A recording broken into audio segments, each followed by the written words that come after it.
여러분 안녕하십니까. 아침의 매일경제 시간입니다. 오늘도요. 이태원 참사 관련 소식들을요. 집중적으로 전해드리고요. 무엇보다도 우리가 그동안 무엇을 과연 놓치고 있었는지 이 부분을 집중적으로 분석해 보겠습니다. 자, 일명기사 바로 출발하겠습니다.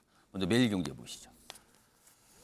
자, 오늘도 모든 신문이 일면의 주요 기사로 이태원 참사 관련 내용들을 여러 분야 다루고 있습니다. 매일경제 역시 마찬가지인데요.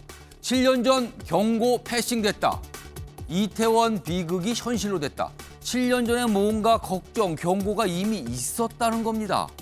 과거에요, 경찰이 용역 보고서를 받은 적이 있습니다. 경찰청에서요. 당시에 근데 지금 상황과 관련돼 있는 대비할 수 있는 뭔가가 있었다고 합니다. 여기 보면 경찰청 주체 없는 행사 위험 경고 이런 게 있었으나 이걸 그냥 넘겼습니다. 지금요. 그리고 결국은 참사가 있었던 겁니다. 아쉬움이 남는 대목입니다. 다음 동아일보 보겠습니다. 경찰 참사 사흘 전에 압사 경고에도 대비를 안 했다. 이거 역시 뭔가 또 놓쳤군요. 좀 더 보겠습니다. 26일이요. 지난 26일 이태원 상인 그리고 용산구와 회의를 했는데요. 상인 측에서 압사 사고 위험성을 지적하는 얘기가 나왔다고 합니다. 그러나 이것보다는 다른 부분, 예를 들어 코로나 확산 또는 다른 범죄 이런 거에 대한 주안점은 그쪽으로 흘러버린 거죠. 그래서 여기서 놓쳤다 이렇게 되어 있습니다. 그리고 용산구 29일 별도 긴급 대책회의 열었는데요. 헬로윈 인파 예상에도 무방비 상태, 사실상 무방비 상태다 이렇게 지적하고 있습니다. 이번엔 조선일보 보시죠. 자, 아래쪽에 있습니다. 다른 분야 기사죠. 13년 만에 원전 수출, 폴란드의 10조에서 최대 30조 규모입니다. 지금 폴란드와 우리가 뭔가 계약을 하는 거죠. 양국 간 양해 각서 체결, 그리고요. 좀 더 절차가 남았지만 거의 확실시 되고 있다. 이런 얘기까지 나오고 있습니다. 마지막으로 경향신문입니다. 자, 브라질 지금 결선 투표까지 가면서 대선이 치러졌죠. 결과가 나왔습니다. 남미 좌파 대우 룰라가 돌아왔다. 룰라가 돌아왔다. 브라질 대선 승리, 첫 3선 대통령입니다. 중간에 공백기가 있었던 거죠. 현직 보우소 나우 승복 여부 관심. 왜 그러냐면요. 표차가 2%포인트도 나지 않았습니다. 굉장히 근소한 차이기 때문에 승복 여부에 관심이 쏠리고 있다. 이렇게 다뤄지고 있습니다. 자, 지금까지 일명기사 짚어봤고요. 오늘도 예고해드렸죠. 이태원 참사 관련 내용 집중적으로 오늘 분석해 볼 예정이고요. 자, 이런 분석에 도움을 주시기 위해 오늘도 패널분들 참석하셨는데요. 한 분씩 소개해드리겠습니다. 자, 우선요. 첫 자리입니다. 박형수 국민의힘 국회의원 자리하고 계십니다. 네, 안녕하십니까. 그리고 그 옆에는요. 박상혁 더불어민주당 국회의원 나와 계시고요. 예, 안녕하세요. 자, 세 번째 자리에는요. 윤희석 전 국민의힘 대변인 자리하고 계십니다. 자, 이제 많은 분들이요 오늘 이 현장에 분향소가 곳곳에 지금 마련돼 있거든요. 그래서 이 분야에서 분향하고 계신데요. 일단 현장 연결 미리 준비돼 있고요. 이에 앞서서요 오늘 관련 기사 한 두 가지 먼저 좀 준비했습니다. 보시죠. 사연들을 소개하고 있습니다. 희생되신 분들, 피해를 보신 분들의 사연입니다. 간호사인데 친구를 못 구했다. 오열.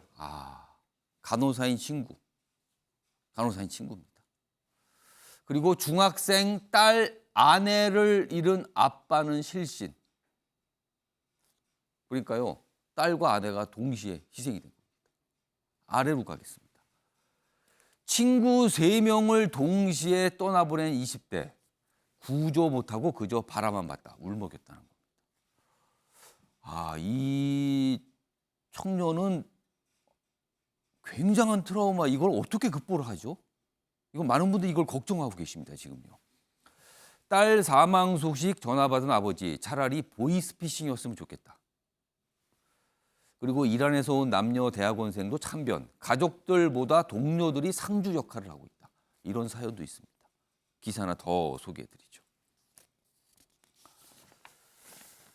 이태원 희생자 중학생 1명, 고교생 5명, 교사 3명, 10대들도 포함되어 있었던 겁니다. 교육부 밀집 지역 안전교육 강화. 그렇습니다. 교육부에서 이제 이런 지침을 내릴 수밖에 없는 거죠. 뭔가 해야 된다는 거죠, 지금요. 굉장히 안타까운 사연 연속해서 두 가지 좀 전해드렸습니다. 자, 그럼요. 지금부터 좀 현장 연결 좀 해보겠는데요. 어제 서울시청 앞 서울광장에 합동분향소 마련이 됐죠. 그리고 많은 분들이 이미 다녀가셨는데요. 지금 현장 분위기가 어떤지 어떤 모습인지 알아보도록 하겠습니다. 홍지호 기자 지금 나가 있는데요. 지금 많은 분들이 좀 이른 시각이긴 한데요. 분향을 하고 계신지요? 어떤 상황입니까? 전해주시죠. 네, 조금 전인 오전 7시 50분쯤부터 공식 운영을 시작했고 출근 시간에 접어들면서 조금씩 분향소를 찾는 시민들이 늘고 있습니다. 어제 오전 10시부터 마련된 이곳에는 많은 사람들이 다녀갔는데요. 전 국민의 충격이 컸던 만큼 오늘도 애도 물결은 계속 이어질 것으로 보입니다. 시민들은 점심때나 퇴근길 또 늦은 밤까지 시간을 가리지 않고 분향소를 찾았습니다. 학생들부터 중년 부부 등 연령대도 다양했습니다. 조문객들은 국화꽃을 놓고 돌아서며 눈시울을 붉히며 오열하기도 했습니다. 20, 30대 자식을 둔 조문객들은 가족을 잃은 유가족을 위로했습니다. 자식을 키우는 입장에서 한 생명이 얼마나 귀중한데 이 유가족들 생각하면 너무너무 가슴이 아파요. 서울 지역의 분향소는 이곳을 포함한 25개 모든 자치구에 설치됐습니다. 윤석열 대통령과 오세훈 서울시장, 한덕수 국무총리, 이상민 행정안전부 장관, 윤익은 경찰청장 등 정부와 정치권 인사들도 찾아왔습니다. 이곳 분향소는 국가 애도기간으로 지정된 오는 5일까지 운영됩니다. 운영 시간은 오전 8시부터 밤 10시까지로 정해져 있지만 그 외 시간에도 개인적으로 조문할 수 있습니다. 지금까지 서울광장 합동 분향소에서 MBN 뉴스 홍지호입니다.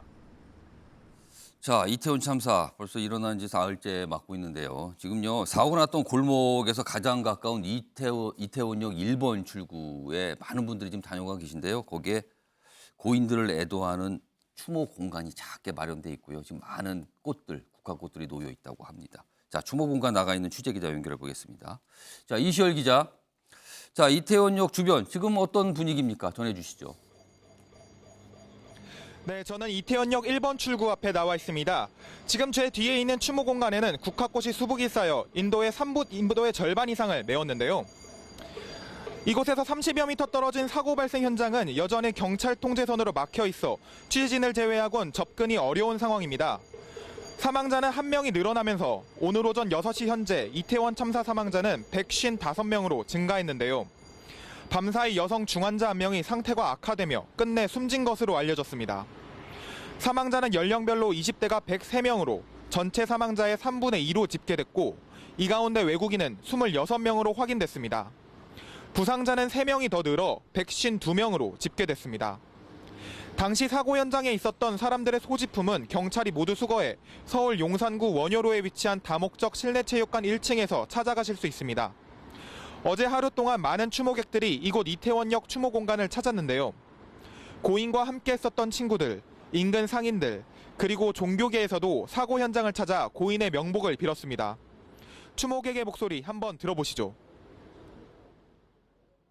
돌아가시는 분들 다 저희 또래고 저희 친구들이고 네, 아시는 분들 같은 분들이라 안타깝고 그분들이 좋은 곳에만 갔으면 좋겠어요. 오늘도 추모 행렬은 계속 이어질 것으로 보입니다. 지금까지 이태원역 1번 출구 앞에서 MBN 뉴스 이시열입니다. 뭐 두 곳 좀 현장 모습 전해드렸는데요. 아마 많은 분들이 오늘도 그곳을 다녀가지 않으실까 이렇게 생각이 좀 됩니다.